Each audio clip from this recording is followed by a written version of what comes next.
And so the reason for you not to study, dear student, is the evidence you are giving about successful billionaires who have dropped out of school or college.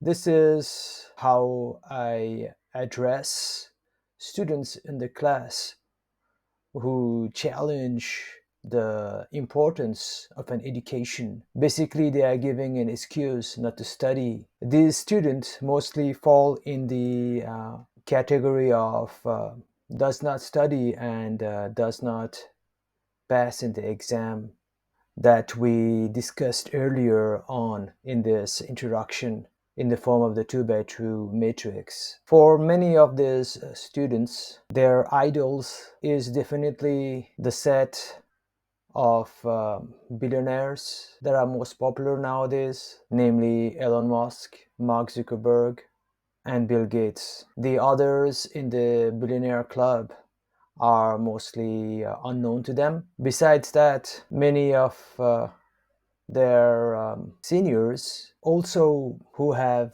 made lots of money by either dropping out or not even going to college have left a big mark on those students. Every rich person that they know did not have a formal education. These people own big businesses and tall buildings, lots of land. They also drive the flashiest cars and throw the biggest parties. So it is natural that students would be influenced. And then there are the movie stars, sports stars, music stars who made millions without studying. Ronaldo, Messi, are the famous ones, but there are lots of local celebrities who made it big without any studies. On top of that, now we have the YouTube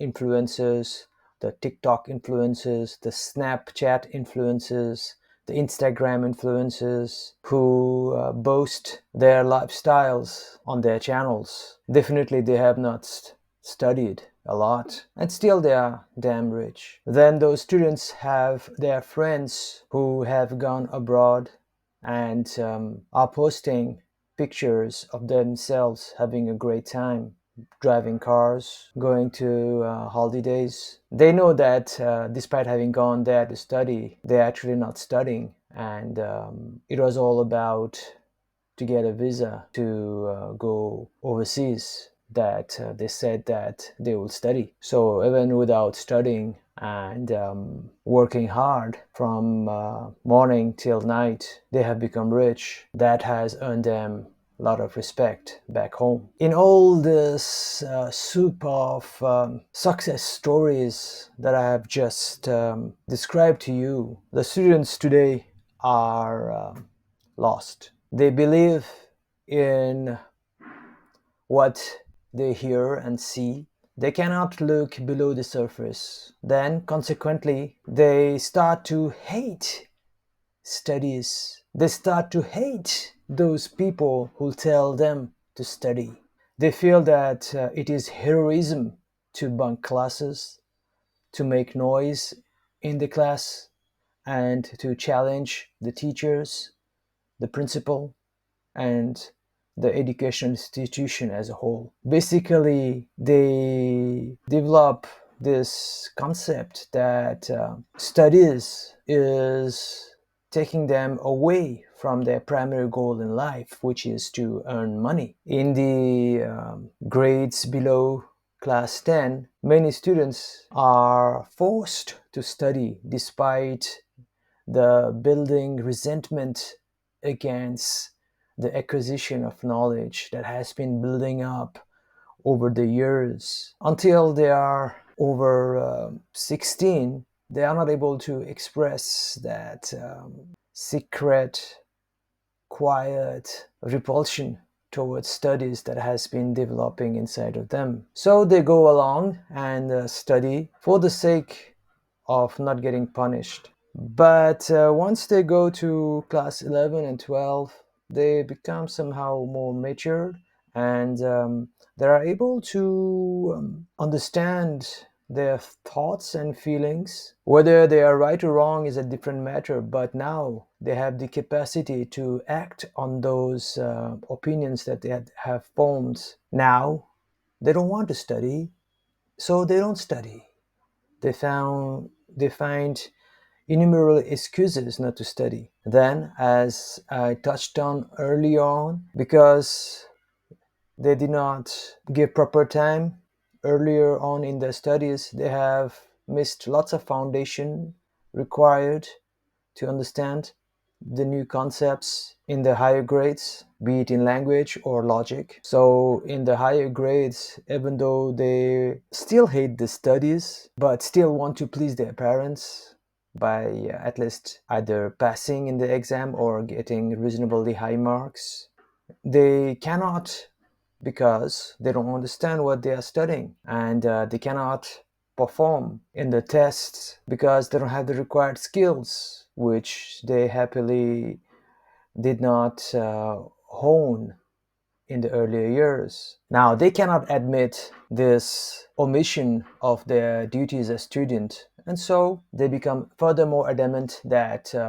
studies is not going to bring them anything in life and it is useless to become rich, which is ultimately the main objective of life. In this way, they come to the conclusion that by not studying, they're guaranteeing their seat on the throne of wealth. Gone are the days when the students would believe their parents when they said that in order to be successful and rich in life, you have to study. You have to become a doctor or an engineer. That is becoming a farce nowadays amidst all those influences that bombard the minds of the students. So, in order to help those students understand the reality of life, I devised the diagram that you are seeing. It talks about a concept called the survivorship bias. Basically, what this diagram will tell you is that even though we aspire greatness and believe that a particular action or inaction will lead us to our prized goal, it is not that simple because there are many other factors that are involved. Consequently, with every higher level of difficulty, more and more people fail, and very few people make it at the top. However, because of our simplistic mindset, we tend to omit the causes in between and think that only one step is involved between thinking and actually attaining the goal. In this way, we think that success is natural, like day after night, summer after winter. What we don't realize is success is not a process, but it's an exception whereby there are only few survivors and the others just fail. What this diagram is going to tell the students, or that you can explain your students with, is that because success is such an exception and requires extreme survival skills, we need to increase our odds of success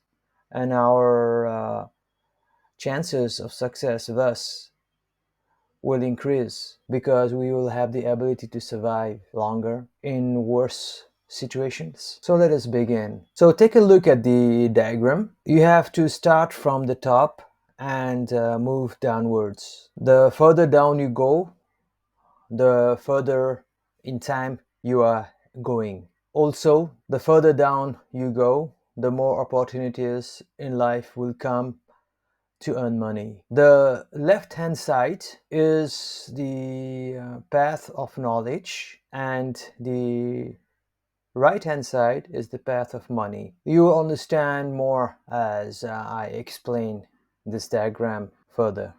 So our journey starts at the top. The student starts his school from class 1 up to class 10.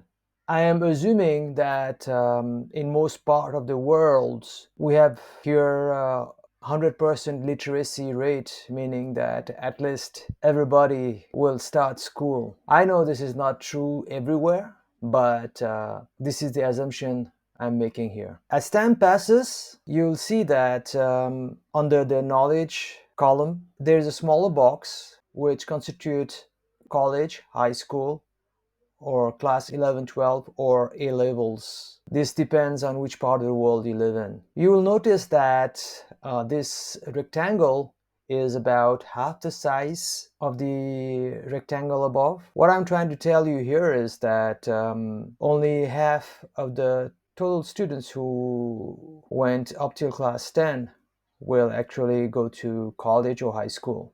What will the remaining half do then? You'll see the shaded rectangle named as part-time job. Well, the other half will directly go into the labor force. And then you'll also notice that there is an area in this whole rectangle which is not part of knowledge and not part of money. This blank area, as you might call it, represents the state of unemployment and being uneducated, that is not being part of an educational system. So yes, many of the students who do not go to college and neither can find a job end up roaming around and loitering, if not locked in their room playing video games or scrolling reels. And then as you go further down in time, you'll see that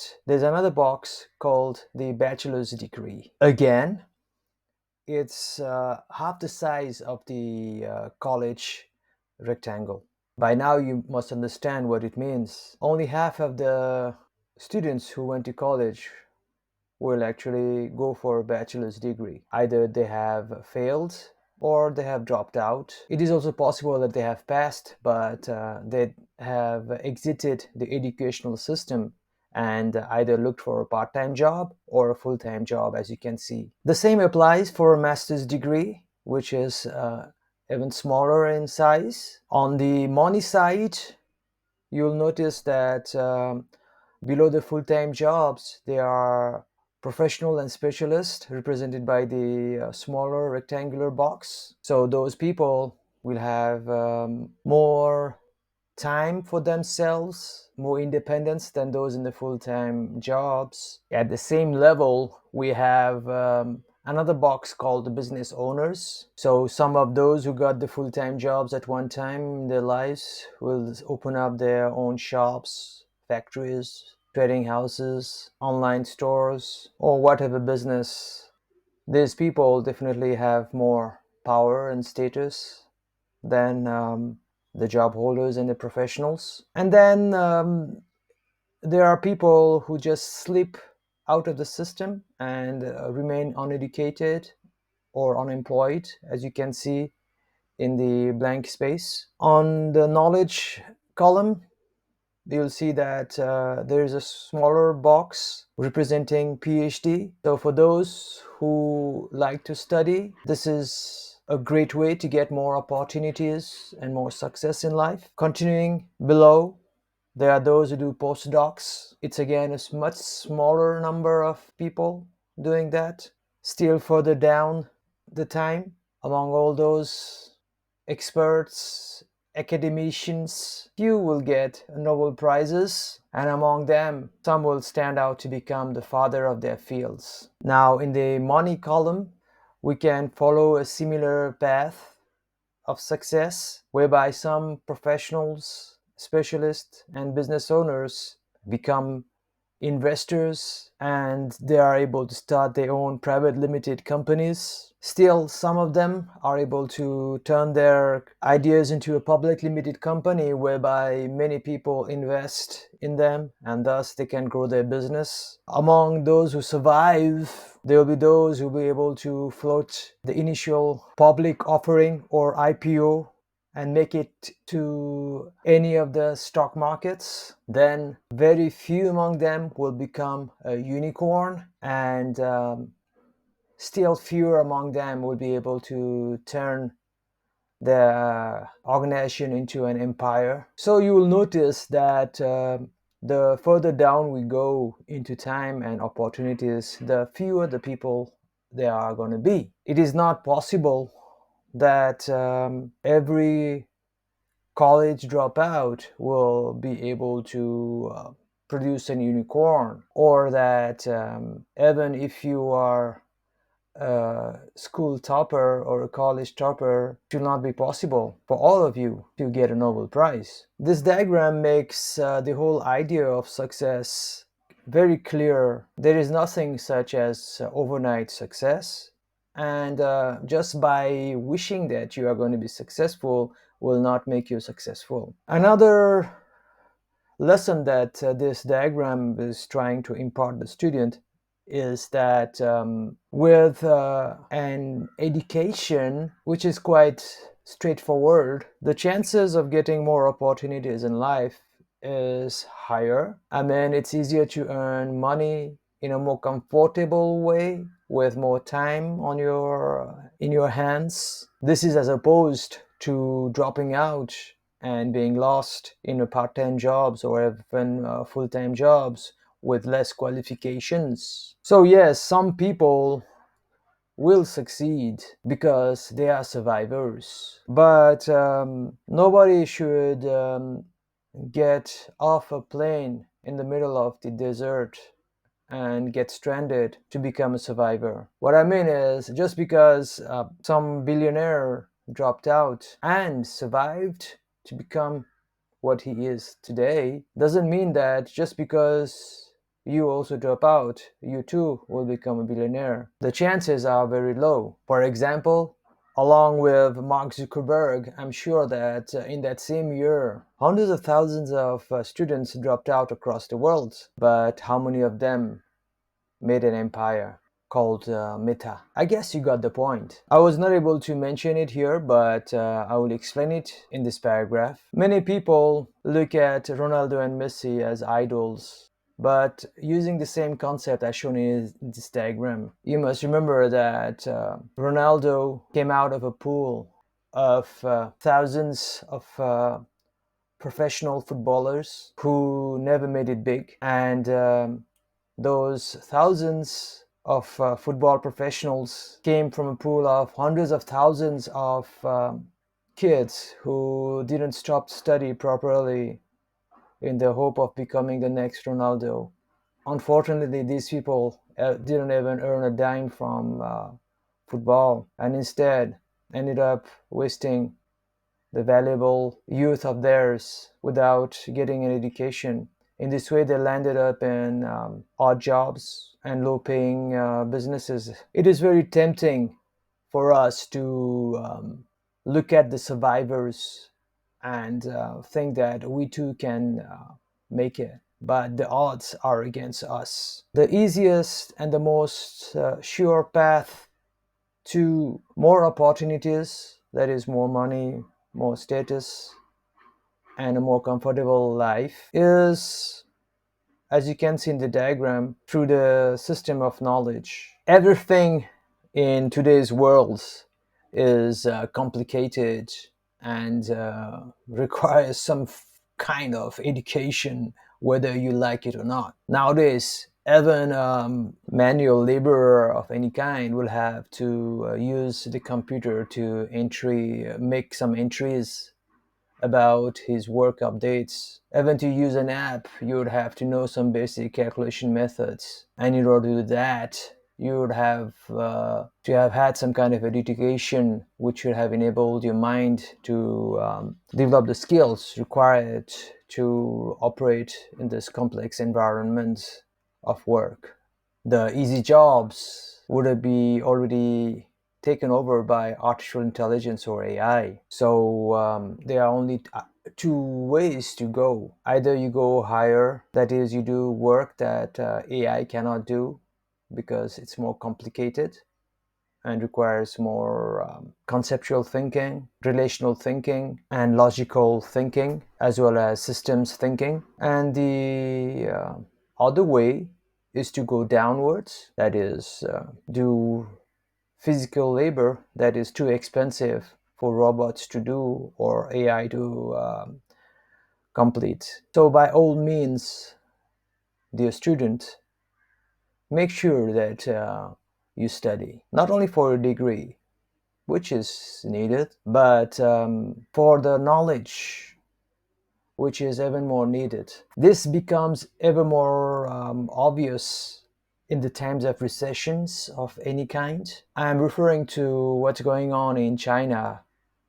in 2023 and 24 and 25. There's a severe recessions, and millions of Chinese graduates are unemployed.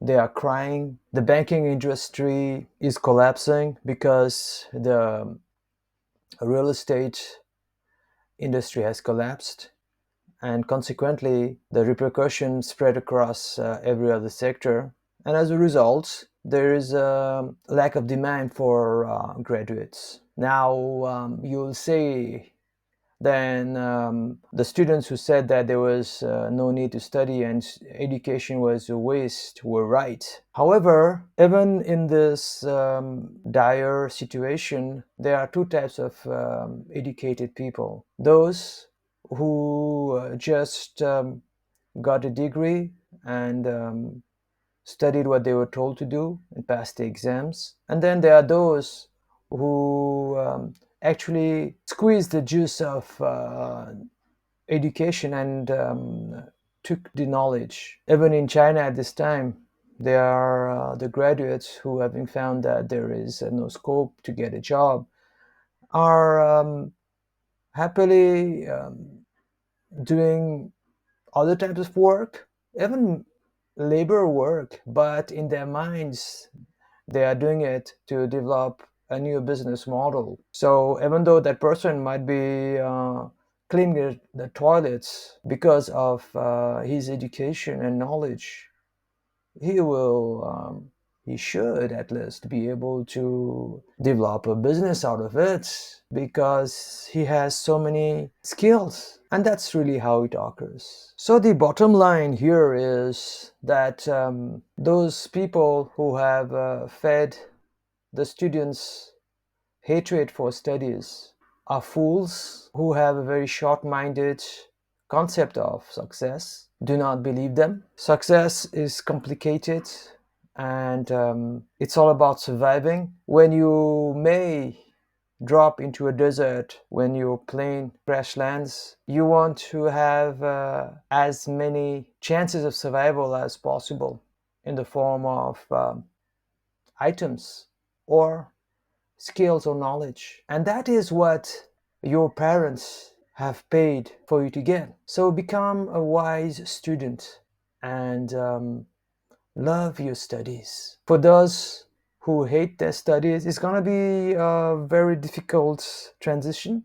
But knowledge is here to help you make more money in a sustainable way. Just try to think about what I said and develop this love for knowledge. I'm not asking you to hate money. I'm just asking you to love knowledge, and that will help you earn you better money, if there is any such word. But I know you understood what I meant. So finally, I want to tell you not to believe in false stories of success. I was not able to give you any particular success story here, and instead decided to focus on the plot and the theory of success. This was because of the limitation of the objective of this book, which is to teach you how to love your studies and provide you the methods and the principles. But now that you have the overall outline